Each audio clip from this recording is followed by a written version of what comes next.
Hello student, welcome to Shiva academy. दोस्तों, आज हम सामाजिक विज्ञान पृथ्वी और हमारा आवास पढ़ेंगे। दोस्तों, मैं कक्षा 6 की एनसीईआरटी की बुक लगभग की हिस्ट्री की बुक कंप्लीट करा चुका हूं। अगर आपने उस वीडियो को नहीं देखा है तो आपको मैं नीचे प्लेलिस्ट की लिंक दे दूंगा डिस्क्रिप्शन में, जिसे देखकर आप जाकर सारी वीडियोस देख सकते हैं। ओके,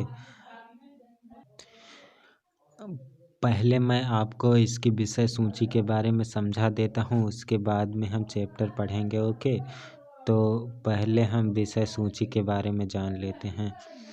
विषय सूची है, फर्स्ट है पृथ्वी और सौरमंडल में पृथ्वी। सेकंड चैप्टर है ग्लोबल अक्षांश और देशांतर। ओके, थर्ड चैप्टर है हमारा पृथ्वी की गतियाँ। फोर्थ चैप्टर है मानचित्र।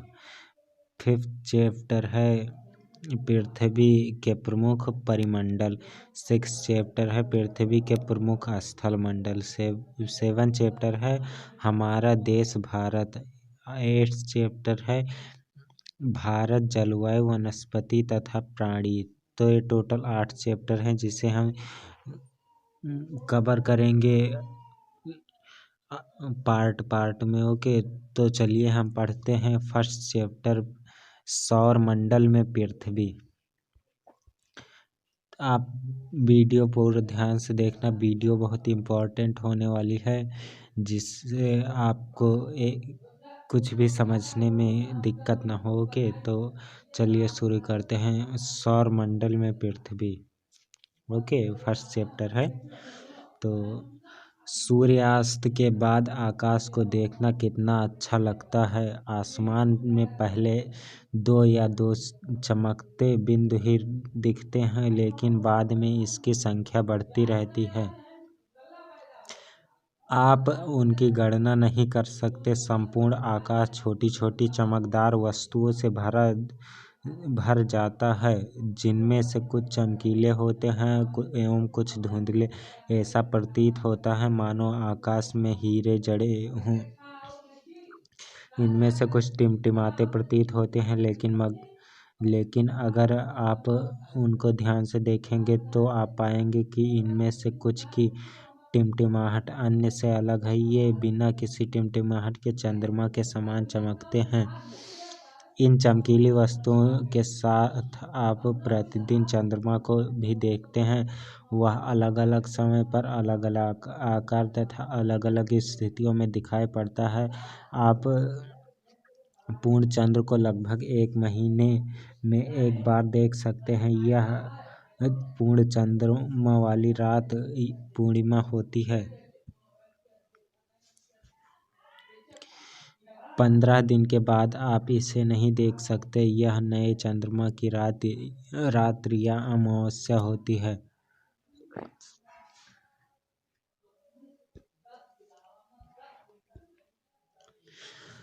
ऐसी रात में अगर आसमान साफ है तो आप आसमान का अवलोकन अच्छी तरह से कर सकते हैं। क्या आपको इस बात पर आश्चर्य नहीं होता कि हम दिन के समय चंद्रमा एवं इन सभी छोटी चमकीली वस्तुओं को क्यों नहीं देख पाते? ऐसा इसलिए होता है क्योंकि सूर्य के अत्यधिक तेज प्रकाश के कारण रात के समय चमकने वाली वस्तुओं को हम दिन में नहीं देख पाते हैं। सूर्य, चंद्रमा तथा वह सभी वस्तुएं जो रात के समय आसमान में चमकती हैं खगोलीय पिंड कहलाती हैं। कुछ खगोलीय पिंड बड़े आकार वाले तथा गर्म होते हैं। ये गैसों से बने होते हैं। इनके पास अपनी ऊष्मा तथा प्रकाश होता है, जिसे वह बहुत बड़ी मात्रा में उत्सर्जित करते हैं। इन खगोलीय पिंडों को तारा कहते हैं। सूर्य भी एक तारा है। ये इम्पोर्टेंट नहीं है, इसलिए हम इसे नहीं पढ़ेंगे। ओके, जो इम्पोर्टेंट है सिर्फ हम उसी को पढ़ेंगे और सबको छोड़ देंगे। ओके,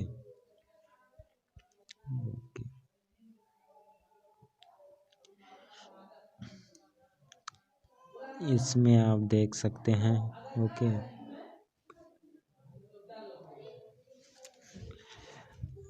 रात के समय चमकते हुए अनगिनत तारे सूर्य के समान नहीं होते, लेकिन हमसे बहुत अधिक दूर होने के कारण हम लोग उनकी ऊष्मा या प्रकाश को महसूस नहीं करते हैं तथा वह अत्यंत छोटे दिखाई पड़ते हैं। आपने अवश्य ध्यान दिया होगा कि कुछ दूरी से देखने पर वस्तुएं छोटी दिखाई पड़ती हैं। अत्यधिक ऊंचाई पर उड़ रहा हवाई जहाज कितना छोटा दिखाई देता है। सूर्य के आसमान की ओर देखते समय आप तारों के विभिन्न समूहों द्वारा बनाई गई विविध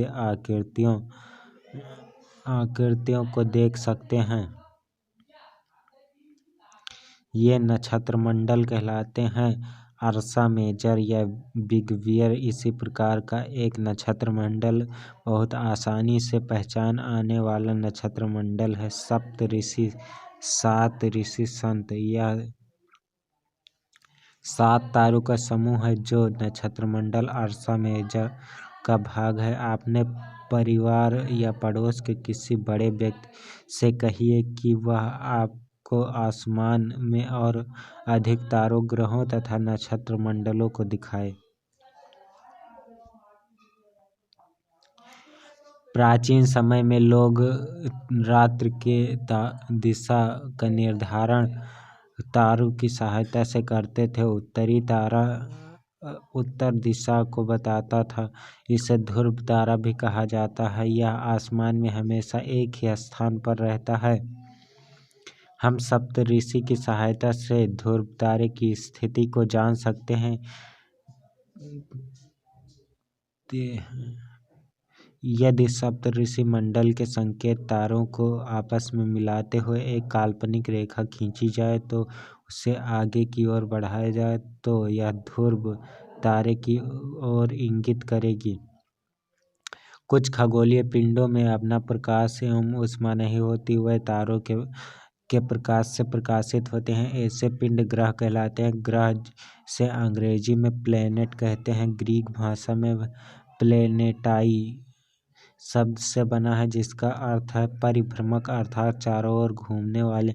पृथ्वी जिस पर हम रहते हैं वह एक ग्रह है। यह अपना संपूर्ण प्रकाश एवं ऊष्मा सूर्य से प्राप्त करती है, जो पृथ्वी के सबसे नजदीक का तारा है।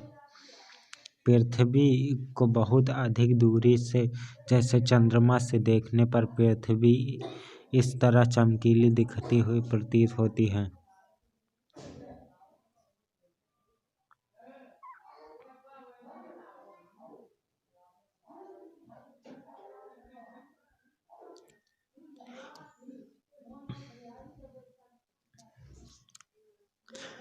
आसमान में दिखने वाला चंद्रमा एक उपग्रह है। यह हमारी पृथ्वी का सहचर है तथा इसके चारों ओर चक्कर लगाता है। हमारी पृथ्वी के समान 7 अन्य ग्रह हैं जो सूर्य के प्रकाश एवं ऊष्मा प्राप्त करते हैं। उनमें से कुछ के पास अपने चंद्रमा भी है। सौर मंडल सूर्य 8 ग्रह, उपग्रह तथा अन्य खगोल पिंड जैसे क्षुद्र ग्रह एवं उल्का पिंड मिलाकर सौर मंडल का निर्माण करते हैं। उसे हम सौर परिवार का नाम देते हैं, जिसका मुखिया सूर्य है।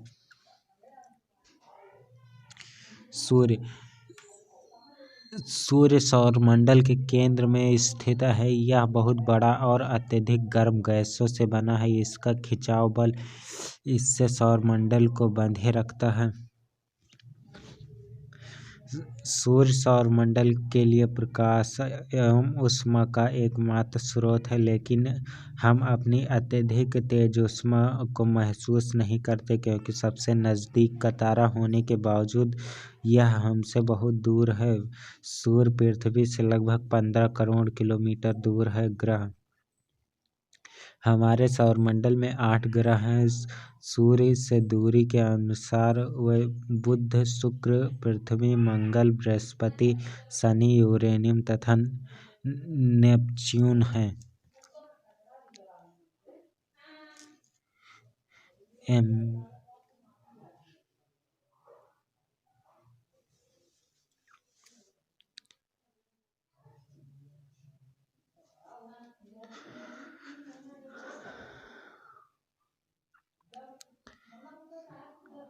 सौरमंडल के सभी 8 ग्रह एक निश्चित पथ पर सूर्य का चक्कर लगाते हैं। ये रास्ते दीर्घाकार में फैले हुए हैं। ये कक्षा कहलाते हैं। बुध सूर्य के सबसे नज़दीक है। अपनी कक्षा में सूर्य के चारों ओर एक चक्कर लगाने से केवल 88 दिन लगते हैं। सूर्य को पृथ्वी का जुड़वा ग्रह माना जाता है क्योंकि इसका आकार एवं आकृति लगभग पृथ्वी के ही समान है। अभी तक प्लूटो भी एक ग्रह माना जाता था, परंतु अंतर्राष्ट्रीय खगोलीय संगठन ने अपनी बैठक में यह निर्णय लिया है कि यह कुछ समय पहले खोजे गए अन्य खगोलीय पिंड 2003 यूबी सिरस तथा प्लूटो बौने ग्रह कहे जा सकते हैं।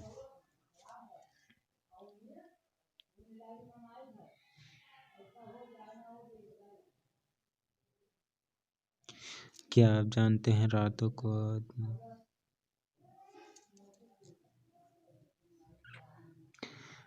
ये इम्पोर्टेंट है। क्या आप ये इम्पोर्टेंट है।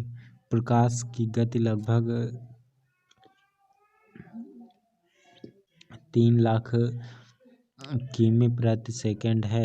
इस गति के बावजूद सूर्य के प्रकाश को पृथ्वी तक पहुंचने में लगभग 8 मिनट का समय लगता है।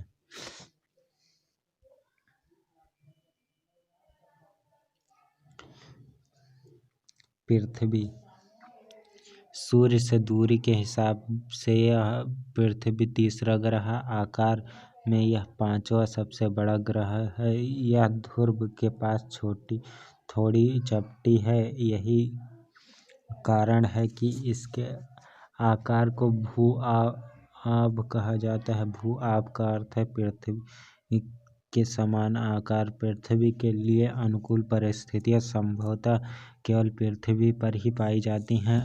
पृथ्वी ना तो अधिक गर्म है और ना ही अधिक ठंडी। यहाँ पानी और वायु उपस्थित है जो हमारे जीवन के लिए आवश्यक है। वायु के जीवन के लिए आवश्यक गैसें जैसे ऑक्सीजन मौजूद है। इन्हीं कारणों से पृथ्वी सौरमंडल का सबसे अद्भुत ग्रह है। अंतरिक्ष से देखने पर पृथ्वी नीले रंग की दिखाई पड़ती है क्योंकि इसकी 2/3 सतह पानी से ढकी हुई है, इसलिए इसे नीला ग्रह भी कहा जाता है। चंद्रमा हमारी पृथ्वी के पास केवल एक उपग्रह है। चंद्रमा इसका व्यास पृथ्वी के व्यास का केवल 1/4 है। यह इतना बड़ा इसलिए प्रतीत होता है क्योंकि यह हमारे ग्रह के अन्य खगोलीय पिंडों की अपेक्षा अधिक नज़दीक है। यह हमसे लगभग 3,84,400 किलोमीटर दूर है। अब आप पृथ्वी से सूर्य और चंद्रमा की दूरियों की तुलना कर सकते हैं।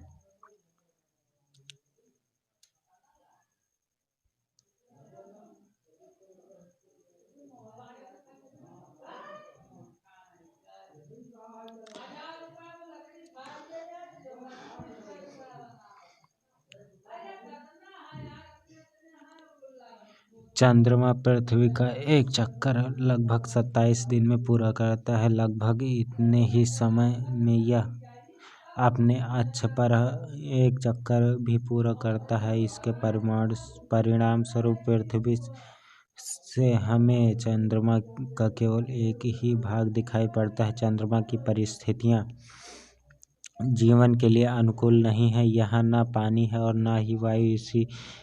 इसकी सतह पर पर्वत, मैदान एवं गड्ढे हैं जो चंद्रमा की सतह पर छाया बनाते हैं। पूर्णिमा के दिन चंद्रमा पर इनकी छाया को देखा जा सकता है।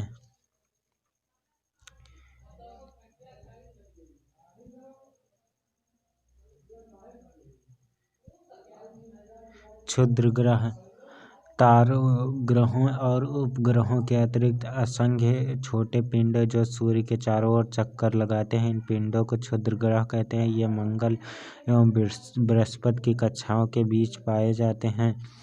वैज्ञानिक के अनुसार क्षुद्र ग्रह के ही भाग होते हैं जो कि बहुत वर्ष पहले विस्फोट के बाद ग्रहों से टूटकर अलग हो गए उल्कापिंड सूर्य के चारों ओर चक्कर लगाने वाले पत्थरों के छोटे छोटे टुकड़ों को उल्कापिंड कहते हैं। कभी कभी ये उल्कापिंड पृथ्वी के इतने नज़दीक आ जाते हैं जो कि इनकी प्रवृत्ति पृथ्वी पर गिरने की होती है। इस प्रक्रिया के दौरान वायु के साथ घर्षण होने के कारण ये गर्म होकर जल जाते हैं।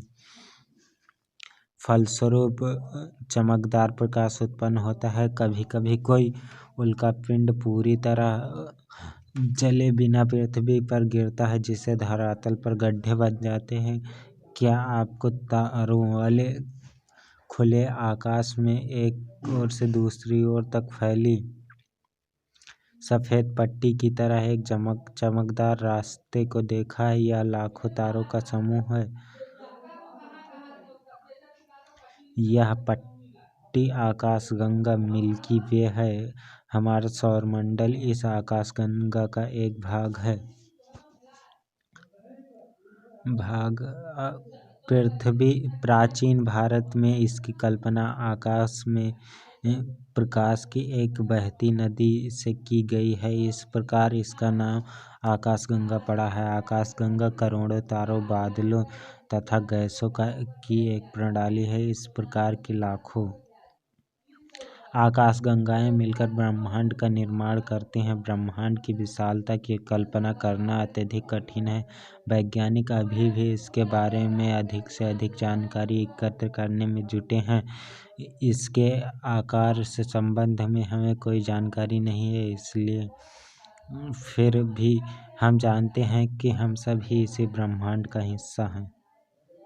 तो ये चैप्टर समाप्त हो चुका है और मैं जल्द ही दूसरा चैप्टर आपको प्रोवाइड कर दूंगा। ओके, तो आप हमारे चैनल को सब्सक्राइब कर लीजिए और बेल आइकन भी प्रेस कर दीजिए और उसके अगर ये वीडियो अच्छी लगे तो लाइक कर दीजिए। इससे मुझे मोटिवेशन मिलता है। Okay, thank you.